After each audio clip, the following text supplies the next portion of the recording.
হিন্দু ধর্মে আমরা তিন প্রধান দেবতার কথা জানি: ব্রহ্মা, বিষ্ণু এবং শিব। ব্রহ্মা সৃষ্টিকর্তা, বিষ্ণু পালনকর্তা আর শিব সংহারকর্তা। কিন্তু অবাক করার মতো বিষয় হল, এই তিনজনের মধ্যে একমাত্র ব্রহ্মার পূজা পৃথিবীতে প্রায় হয় না। কেন? সৃষ্টিকর্তা হয়েও কেন তিনি এত অবহেলিত? আজকের এই ভিডিওতে আমরা জানব সেই রহস্যময় অভিশাপের গল্প। পুরাণ অনুযায়ী একসময় ব্রহ্মা ও বিষ্ণুর মধ্যে শুরু হয় তর্ক। কে বেশি শক্তিশালী, কে শ্রেষ্ঠ? এই তর্ক ধীরে ধীরে রূপ নেয় অহংকারের লড়াইয়ে। তখন হঠাৎই শিব এক অসীম জ্যোতির্লিঙ্গ রূপ ধারণ করেন, একটি বিশাল আলোর স্তম্ভ, যার কোনো শুরু নেই, কোনো শেষ নেই। তিনি বলেন, যে এই জ্যোতির্লিঙ্গের শেষ খুঁজে পাবে সেই হবে শ্রেষ্ঠ। এই চ্যালেঞ্জ গ্রহণ করেন দুজনেই।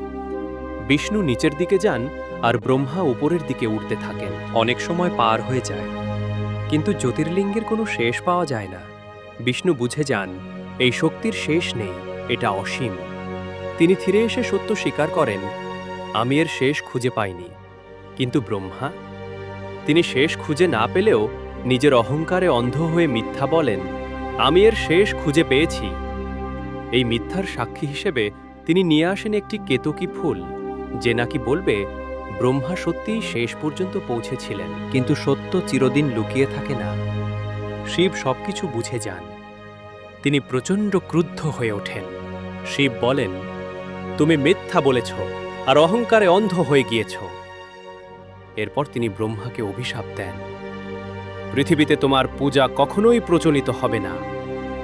এমনকি কেতকী ফুলকেও অভিশাপ দেওয়া হয়, যাতে তাকে আর কোনো পূজায় ব্যবহার করা না হয়। সেই থেকেই আজও ব্রহ্মার মন্দির খুবই বিরল, আর তার পূজা প্রায় দেখা যায় না। এই গল্প শুধু পুরাণ নয়, এটি আমাদের জীবনের একটি বড় শিক্ষা দেয়।